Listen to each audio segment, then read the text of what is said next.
Do you, Adrian Michael Cross, take Vincent Alexander Romano to be your lawfully wedded husband? The words echoed through the chapel like a death sentence, and I stood there at the altar, my mouth dry as sandpaper, staring at the ancient sapphire ring on my finger. It felt like it was burning through my skin. 3 weeks ago, I'd been a simple art dealer, living my quiet life in the city, appraising paintings for wealthy collectors. Now I was standing in front of a priest, about to marry a man I barely knew, a man whose cold eyes had never once looked at me with anything resembling affection. Vincent stood beside me, his jaw tight, his hand gripping mine with just a little too much pressure.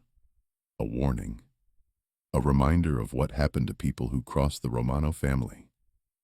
Behind us, I could hear the rustle of expensive suits, the quiet breathing of men who carried guns under their designer jackets. This wasn't a wedding. This was a transaction. I started, but my voice cracked. Father Giuseppe waited, his wrinkled face patient, but somehow sad, like he'd performed this exact ceremony too many times before, like he knew what this really was. Vincent's fingers tightened around mine, and I felt my stomach twist. My father had done this to me. Thomas Cross, the man who'd raised me, who'd promised to always protect me, had sold me off like a piece of property to clear his gambling debts. When Vincent's men had shown up at my gallery 2 weeks ago with their proposal, I'd laughed at first. Then they'd shown me the photos. My father tied to a chair, bruised and bleeding. "Your father owes us $3 million, Vincent had said, his voice smooth as silk and just as suffocating. You marry me, legitimize my business ventures, smile pretty at charity galas, and his debt is cleared. You refuse, and we send him back to you piece by piece." So here I was, wearing a Tom Ford suit I couldn't afford, holding hands with a mobster, about to promise the rest of my life to a man who saw me as nothing more than a prop. I tried again. The chapel doors exploded open. The sound was so sudden, so violent, that several of Vincent's men reached for their weapons. I spun around, my heart hammering, and saw 2 men striding down the aisle like avenging angels. No, not angels. Nothing about them was angelic. They were identical twins, both tall and powerfully built, dressed in perfectly tailored black suits that probably cost more than my entire wardrobe. Dark hair swept back from sharp, aristocratic faces, eyes like chips of ice.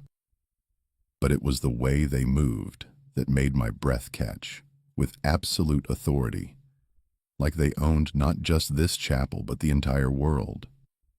The one on the left had a small scar above his eyebrow. The one on the right wore a ring on his left hand. They looked like they'd walked straight out of a Renaissance painting, beautiful and terrifying in equal measure. "Stop the ceremony," the one with the scar commanded, his voice deep and resonant, carrying effortlessly through the chapel. Vincent's hand dropped from mine. "Morelli," he hissed, and I heard genuine fear in his voice for the first time. "You have no business here." The scarred twin's eyes swept over the gathered crowd, over Vincent, over Father Giuseppe, and then landed on me, on my hand specifically, on the sapphire ring. Time seemed to slow down. I watched his jaw tighten, watched something dangerous flash in those ice-blue eyes, and then he spoke 4 words that would change my entire life. "That ring belongs to my brother." The chapel fell absolutely silent. The other twin, his brother, stepped forward, and I saw his gaze fixed on the ring too. "Our mother's ring," he said quietly, but his voice carried the same commanding weight. "Stolen from our estate 5 years ago during the Romano raid. I'd recognize it anywhere." My fingers went numb. I looked down at the ring Vincent had given me just a week ago. The ring he'd called a family heirloom, a symbol of our union. The sapphire caught the light from the stained glass windows, deep blue and brilliant, surrounded by small diamonds in an antique setting. It was the most beautiful piece of jewelry I'd ever seen, and it was stolen.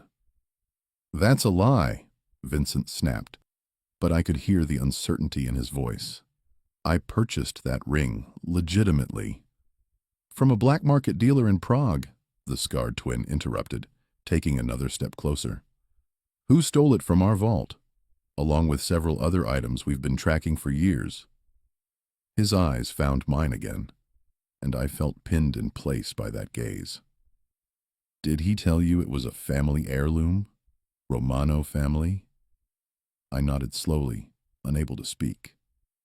Something like sympathy flickered across his features. "It belonged to Elena Morelli, our mother. She gave it to Leonardo on her deathbed, asked him to give it to someone he truly loved one day." He gestured to his twin. "My brother has been searching for this ring for 5 years. Leonardo. So that was his name, and the one speaking. "I'm Dante Morelli," the scarred twin said, as if reading my thoughts. "And you're standing at an altar wearing my brother's most precious possession, about to marry the man who stole it." The irony wasn't lost on me. I looked at Vincent, saw his face had gone pale, saw the calculation in his eyes as he assessed the situation. We were in a private chapel on his estate, surrounded by his men. But the Morelli twins stood there completely unafraid, which meant they'd come prepared. "The ring was a gift," Vincent said tightly. "I had no idea of its origins."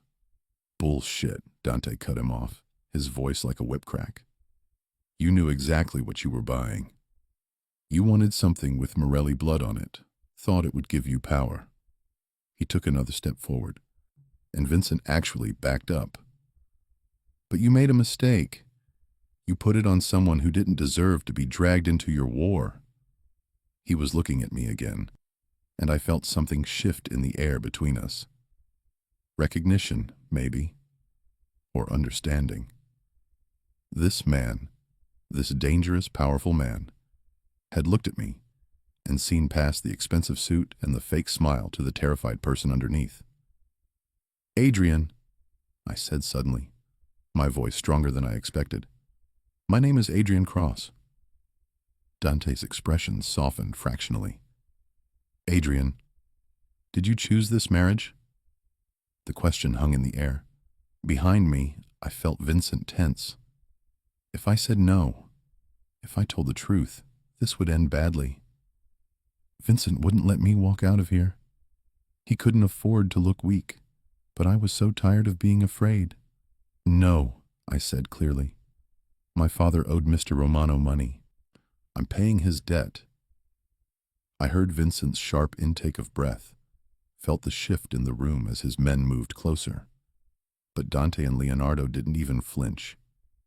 Instead, Leonardo spoke for the first time, his voice gentle but firm. "Then you're coming with us." "Like hell he is," Vincent snarled, and suddenly there were guns everywhere, his men drawing weapons, pointing them at the twins. Dante smiled, and it was the most frightening thing I'd ever seen. "Look behind you, Romano." Vincent turned, and I followed his gaze to the chapel entrance. At least a dozen men in dark suits stood there, all armed, all watching with cold, professional eyes. Morelli soldiers. "You're outnumbered," Leonardo said calmly, "and outgunned. We didn't come here to start a war, Vincent. We came for what's ours." His eyes flicked to me. "That ring, and anyone who wants to leave with it." My hands were shaking. I looked down at the sapphire, at this beautiful thing that represented so much pain. The Morelli brothers' loss, Vincent's theft, my forced engagement. Slowly, carefully, I pulled it off my finger. The moment it left my skin, I felt lighter. I walked toward Dante and Leonardo, the ring clutched in my palm. Vincent grabbed my arm, his fingers digging in hard enough to bruise. "You walk out that door, Cross, and your father dies," he hissed in my ear. I looked him straight in the eye. My father made his choices. I'm making mine. His grip tightened, and then Dante was there, his hand wrapping around Vincent's wrist. "Let him go." The two men stared at each other, and I could feel the violence crackling in the air between them. Finally, Vincent released me, or practically throwing my arm away. I stumbled forward, and Leonardo caught me, steadying me with a gentle hand on my shoulder. "You're safe now," he murmured. I held out the ring to him, and he took it carefully, reverently. For a moment, his composure cracked, and I saw raw emotion flash across his face. Grief, love, relief. "Thank you," he said softly. But when I looked at Dante, his eyes were fixed on my face, on the red marks Vincent's fingers had left on my wrist. Something dangerous settled in his expression. "If you ever touch him again," Dante said to Vincent, his voice deadly quiet, "I will burn your entire empire to the ground. Are we clear?" Vincent said nothing, but his silence was answer enough. Dante's hand settled on the small of my back, warm through the fabric of my suit jacket, guiding me toward the entrance. Then Leonardo walked beside us, the ring safely in his pocket. Behind us, I heard Father Giuseppe quietly say, "I declare the ceremony concluded." As we stepped out of the chapel into the bright afternoon sunlight, I realized I was shaking. Not from fear, well, not just from fear, from relief, from the sudden, overwhelming knowledge that I'd just walked away from a life sentence. A black SUV waited in the circular drive. Marco, one of Dante's men, opened the back door. "Where are you taking me?" I asked, finally finding my voice.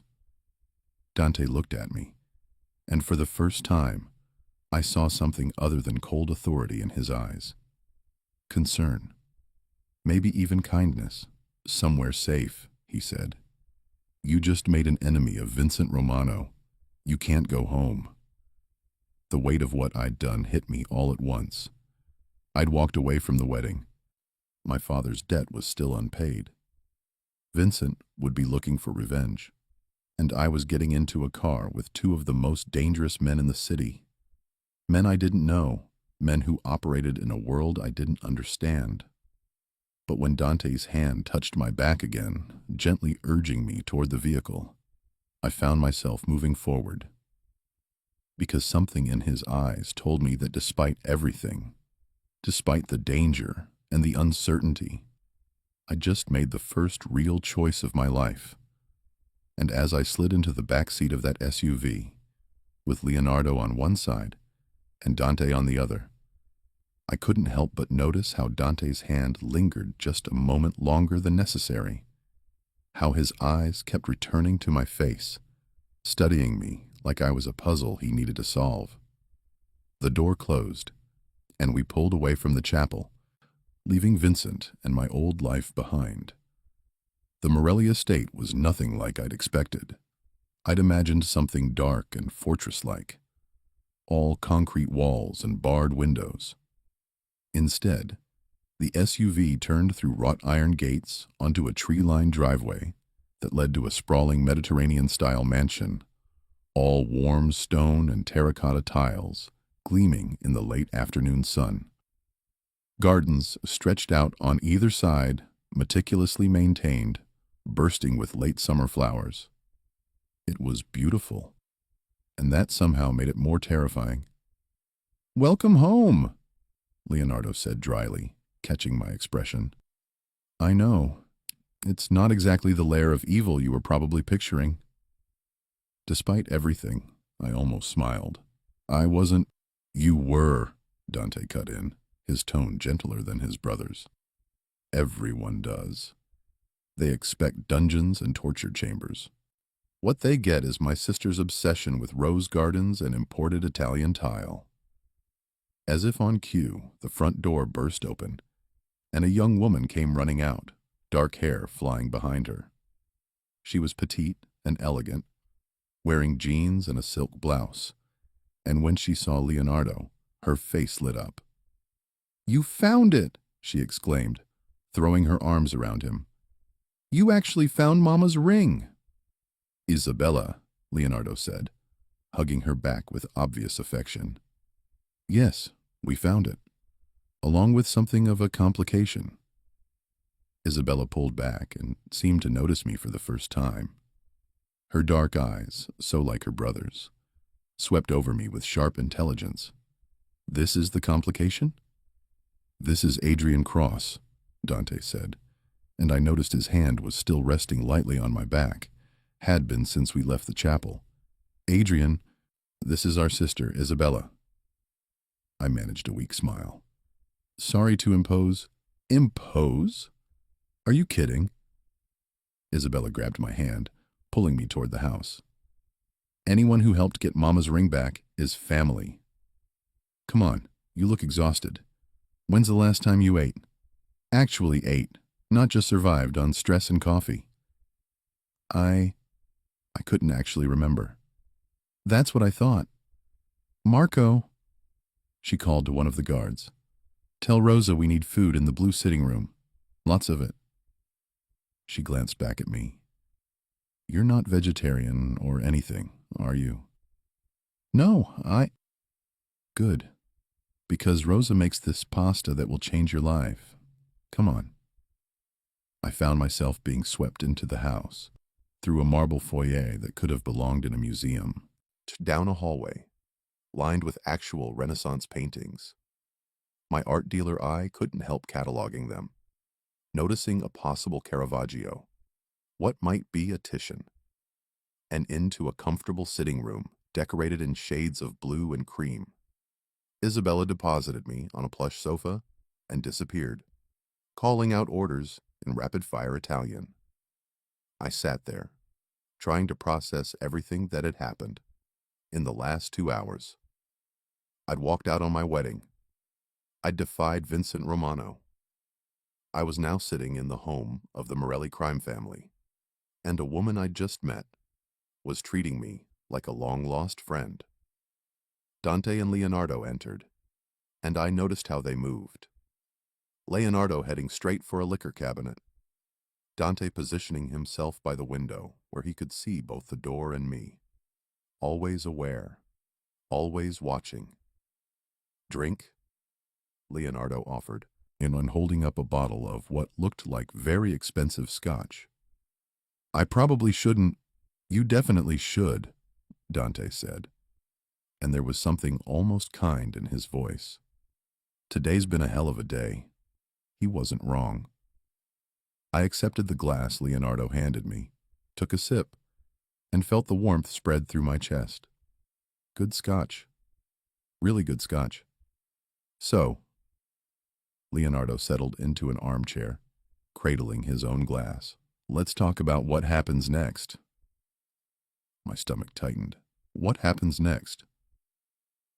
"Vincent Romano is going to be very angry," Dante said bluntly, moving away from the window to sit beside me on the sofa. Not right next to me, but close enough that I could feel his presence. "You humiliated him. Walked out of your wedding in front of witnesses. That's not something he'll forgive." "I know," I said quietly. "He told me if I didn't marry him, he'd kill my father, piece by piece." Leonardo's expression darkened.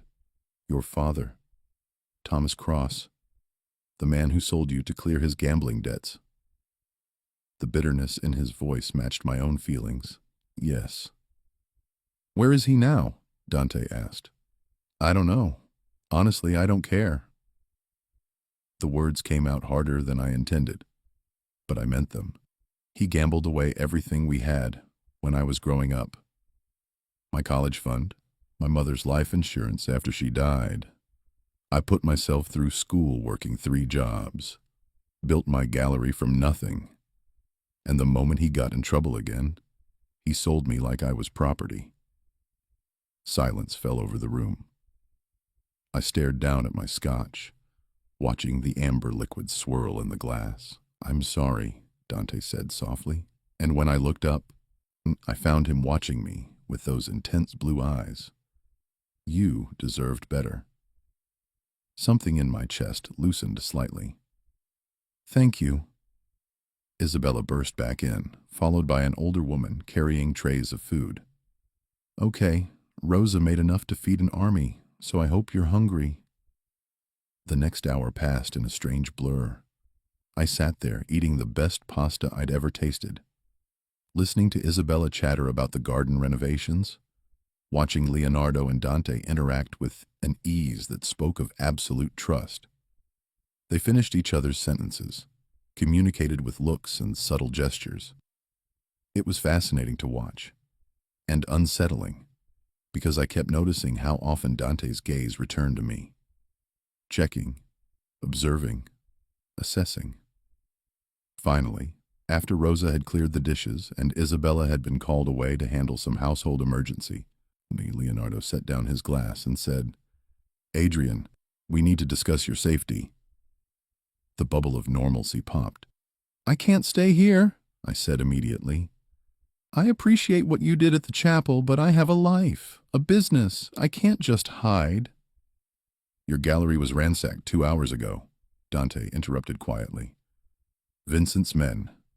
They destroyed most of the inventory." The room spun. "What?" "We have people watching," Leonardo explained. "The moment we left the chapel, Vincent sent a crew. They were looking for you, and when they didn't find you, they took their anger out on your property." My gallery. The business I'd spent 5 years building. All those beautiful pieces, the consignments I'd worked so hard to secure. Gone. "Your apartment too," Dante added, and his voice was almost gentle. "I'm sorry. I couldn't breathe. Everything I'd worked for, everything I'd built, destroyed. Because I dared to say no. Because I'd chosen freedom over slavery." I felt Dante's hand on my shoulder, warm and grounding. "Adrian, look at me." I did, and found him closer than before, his face serious, but not unkind.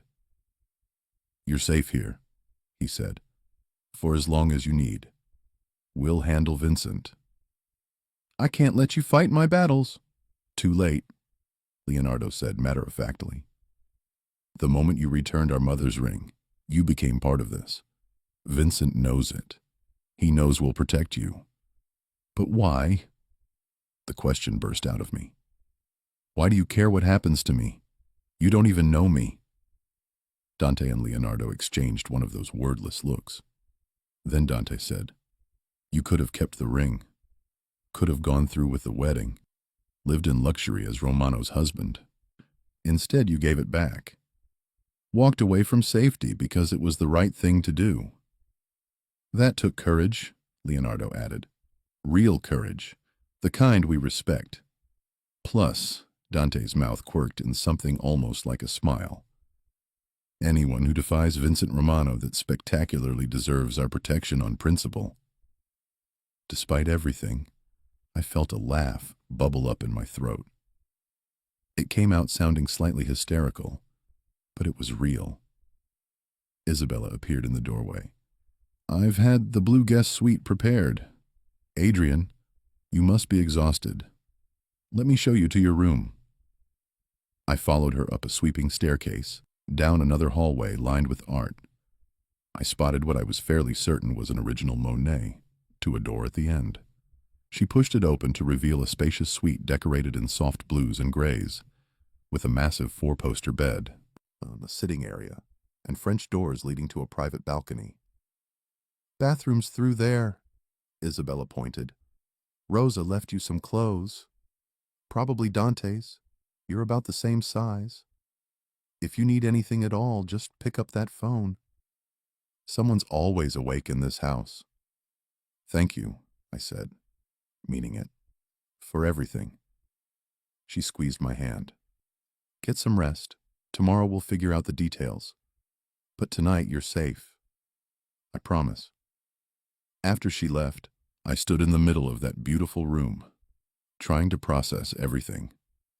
12 hours ago, I'd been getting ready for my wedding, resigned to my fate. Now I was standing in a Mafia boss's guest room, my entire life in ruins, and somehow feeling more free than I had in weeks. I showered, washing away the day, and found the clothes Isabella had mentioned. Soft cotton pajama pants and a t-shirt that smelled faintly of expensive cologne. Dante's clothes. I tried not to think too hard about wearing them. I'd just climbed into bed when my phone buzzed. I'd left it on silent during the wedding, hadn't even looked at it since. Now I pulled it out and felt my stomach drop. 47 missed calls, dozens of text messages, most from my father. Adrian, please. They're going to kill me. You have to come back. This your fault. I stared at that last message for a long time. This is your fault. Not, I'm sorry for putting you in this position. Not, I was wrong. Just blame. Always blame. I turned off the phone and tossed it across the room. Sleep wouldn't come. I lay there staring at the ceiling, watching shadows move across the elaborate plasterwork, and thought about Vincent's face when I'd pulled off that ring. About Dante's hand on my back, protective and gentle. About how my entire life had imploded in the space of an afternoon. A soft knock on the door made me sit up. Yes? The door opened slightly, and Dante peered in. Saw your light was still on. Can't sleep. Not really. He hesitated, then stepped fully into the room. He'd changed too, wearing dark pants and a simple black t-shirt that showed off the muscular build his suits had only hinted at. Mind if I come in? I shook my head, and he walked over, settling into one of the chairs by the unlit fireplace. For a moment, we just looked at each other. You're very brave, he said finally.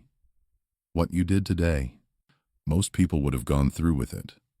I didn't feel brave, I felt terrified. That's what makes it courage, being afraid and doing it anyway. He leaned forward, elbows on his knees. Leonardo and I, we've been looking for that ring for 5 years. It was the last thing our mother gave us before the cancer took her. When it was stolen, Leonardo, it broke something in him. I'm glad I could help return it, I said quietly. You did more than return it. You walked away from security, from safety, to do the right thing. That matters. His eyes held mine. You matter, Adrian. I need you to understand that. You're not just some obligation we took on. You're under our protection because we choose to protect you. Something in his tone made my heart skip. The way he said my name, or the intensity in his gaze, it felt like more than just professional courtesy. I don't understand this world, I admitted. The rules, the violence, the way you all operate. I'm just an art dealer. I appraise paintings and sell them to rich people. This, I gestured helplessly around the room. All of this is so far beyond anything I know. Dante stood and crossed to the bed, sitting on the edge carefully, keeping a respectful distance. Then we'll teach you. For however long you're here, you'll learn to navigate this world, how to spot danger, how to defend yourself, how to survive, and when I leave, his jaw tightened slightly. If you leave, if that's what you choose. But Adrian, you need to understand, Vincent won't forget this.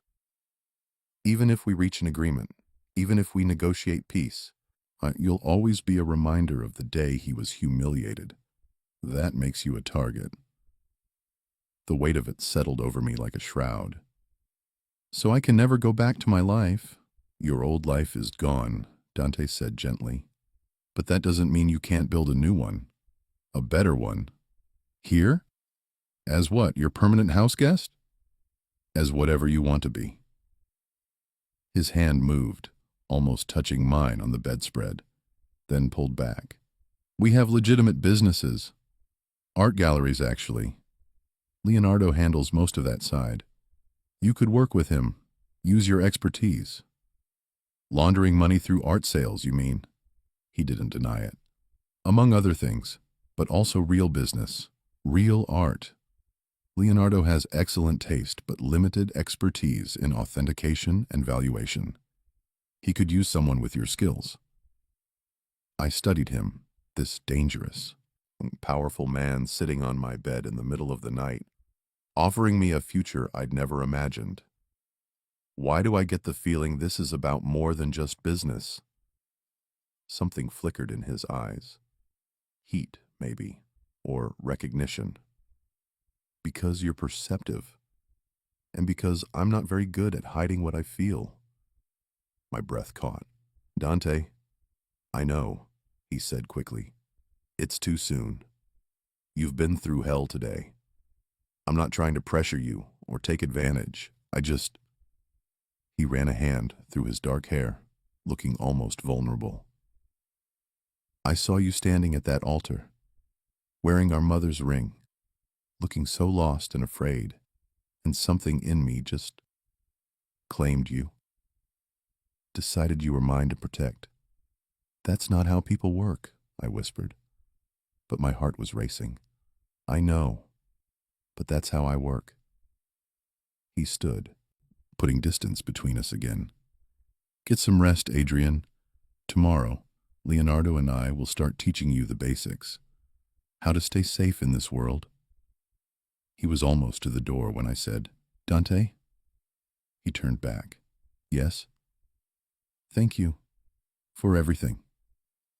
The smile he gave me was small but genuine, and it transformed his entire face, making him look younger, almost boyish. Get some sleep. After he left, I lay back down, but sleep still eluded me, because I couldn't stop thinking about his words. Something in me just claimed you, and the terrifying part was, some part of me wanted to be claimed. 3 months. I'd been living at the Morelli estate for 3 months, and somehow, impossibly, I'd found a rhythm, a life.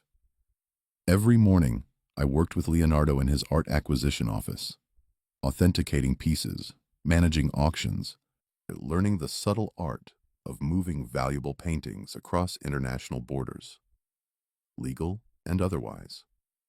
Every afternoon, Dante taught me self-defense in the estate's private gym, showing me how to throw a punch, how to spot a threat, how to stay alive. And every evening, we'd find ourselves in the library, just the two of us, talking about everything and nothing. His love of Dante, the poet, not just his namesake. My passion for Renaissance art, the way we'd both lost our mothers too young, the complicated relationships we had with our fathers. I was falling for him. God help me, I was falling hard. You're distracted, Dante said now, easily blocking my punch and sweeping my legs out from under me. I hit the mat with a grunt. That's the 3rd time today. What's going on in that head? I lay there staring up at him. This beautiful, dangerous man standing over me in gym clothes, hair damp with sweat, concern in his blue eyes. Vincent's getting married, I said. Dante's expression darkened. I know. To Elena Romano's former bodyguard. Strategic alliance. I should feel relieved, I said, letting him pull me to my feet. He's moved on. Found someone else to marry for appearance's sake. But all I can think about is that could have been me. Should have been me if you hadn't. Don't.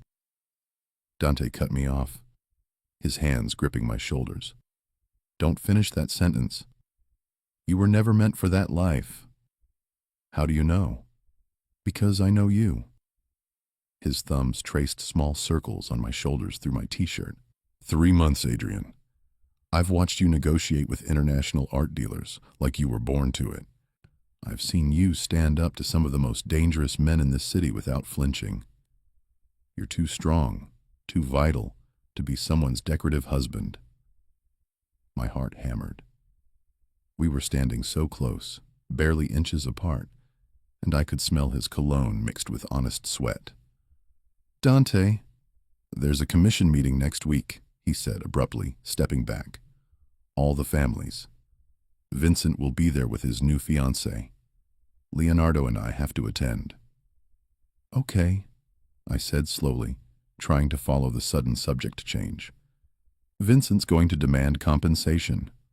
For the wedding that didn't happen, the loss of face, the whole situation. Dante grabbed a towel, wiping his face. The commission will expect us to offer something. Territory, money, a business partnership. Dread pooled in my stomach. What are you going to offer? He turned to look at me, and something in his expression made my breath catch. That depends on you. On me? Adrian. He tossed the towel aside and crossed back to me. I want to tell the commission that you're under my personal protection. Not just Morelli family protection, mine specifically.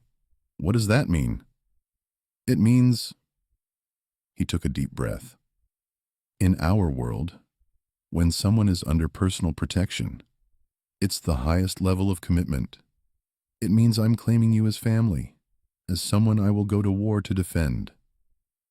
My pulse thundered in my ears. That's a big risk. For someone you've known 3 months. I know. His hand came up, fingers ghosting along my jawline.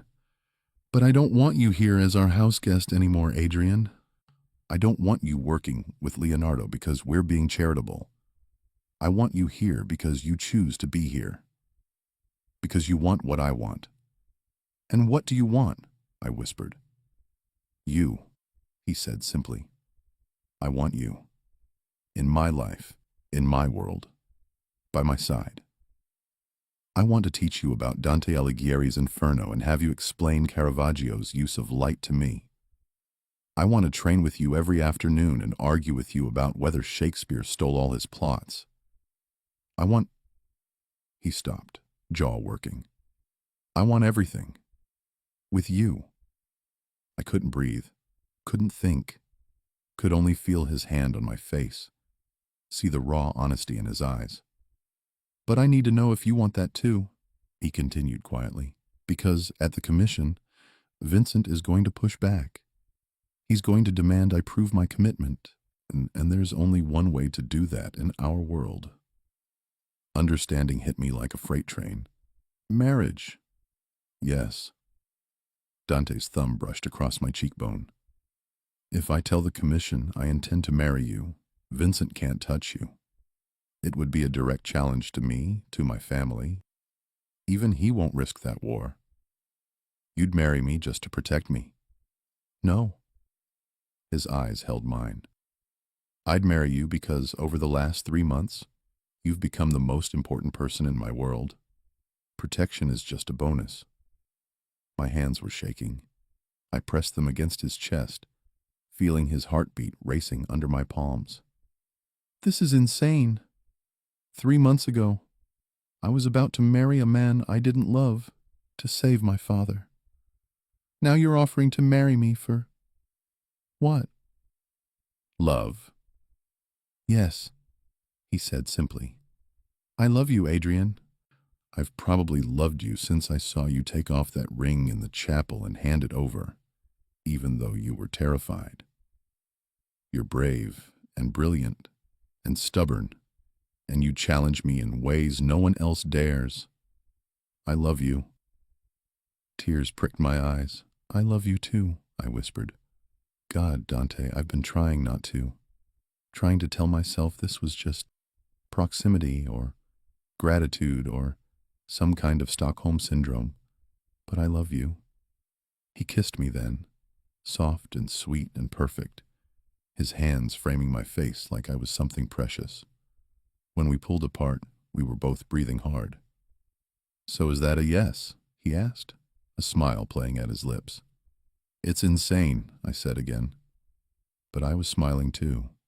Yes, yes, I'll marry you. The next week was a whirlwind. Leonardo took the news with a knowing smirk. I've been watching you two dance around each other for months about time. And Isabella threw herself into wedding planning with terrifying efficiency. But first, the commission meeting. I wasn't allowed to attend, but Dante told me everything afterward. How he'd stood before the gathered families and declared his intention to marry me. How Vincent had gone purple with rage, demanding compensation, claiming he'd been robbed. How Leonardo had calmly presented evidence of Vincent's black market dealings, his theft of Morelli property, his coercion of innocent civilians. And then, Dante said, pulling me into his arms in the privacy of our, he'd insisted I move into his suite bedroom. Elena Romano stood up. Vincent's sister? Yes, she's on the commission too. And she said she wouldn't support her brother's claim, because his engagement to you had been built on extortion and theft. Said the Morelli family had every right to protect you.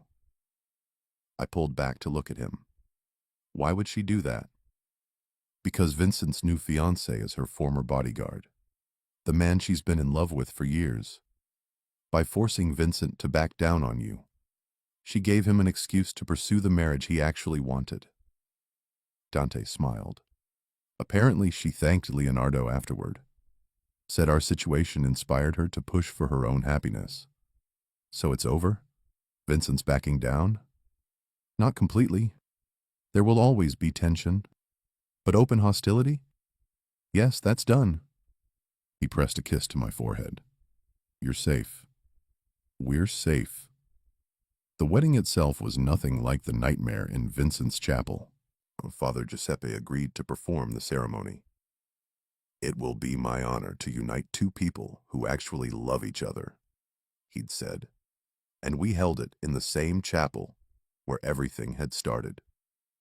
But this time, the space was filled with flowers, with light streaming through the stained glass, with people who genuinely cared about us.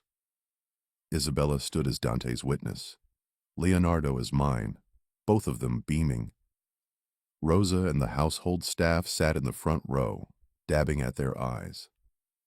And when Dante slipped a ring onto my finger, not the sapphire, that belonged to Leonardo, but a new one he'd had commissioned, a sapphire set in platinum surrounded by diamonds, a perfect match to the band he wore, I felt tears spill down my cheeks. With this ring, Dante said, his voice steady and sure, I give you my protection, my partnership, my heart. So everything I have is yours, Adrian, for as long as we both shall live. My own vows were simpler. I was lost when you found me. You gave me safety, showed me strength, taught me that love doesn't have to mean surrender. With this ring, I give you my trust, my loyalty, my love, always. When Father Giuseppe declared us married and Dante kissed me, the small gathering erupted in applause, but I barely heard it over the pounding of my own heart. The reception was intimate, held at the estate, just family and close associates. Leonardo gave a toast that had everyone laughing. My brother found something more valuable than territory or power. He found someone who can beat him at chess, and even told embarrassing childhood stories about Dante's love of poetry.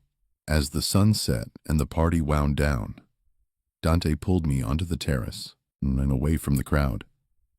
The garden stretched out before us, bathed in golden light. Regrets? He asked softly. I thought about my old life, the gallery I'd lost, the father who'd betrayed me, the normal, safe existence I'd been living. Then I looked at my husband, this complex, passionate man who'd stormed into my life and changed everything, who'd shown me that strength could be gentle, that power didn't have to corrupt, that love was worth any risk. Not one, I said.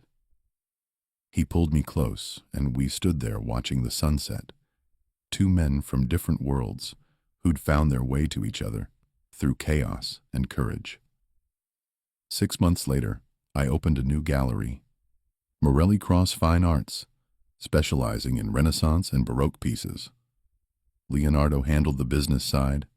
I curated the collection, and Dante attended every opening, looking devastatingly handsome in his tailored suits and bragging shamelessly about his husband's expertise. My father tried to contact me once. I sent the letter back unopened. Vincent Romano married his bodyguard in a quiet ceremony, and while we'd never be friends, we reached a certain understanding. Elena sent us a wedding gift, a small Caravaggio sketch, authenticated and legal. The card read, "For inspiring courage." And sometimes late at night, Dante and I would lie in bed and talk about that day in the chapel, about how one moment of defiance, one act of courage, had led to everything we'd built together.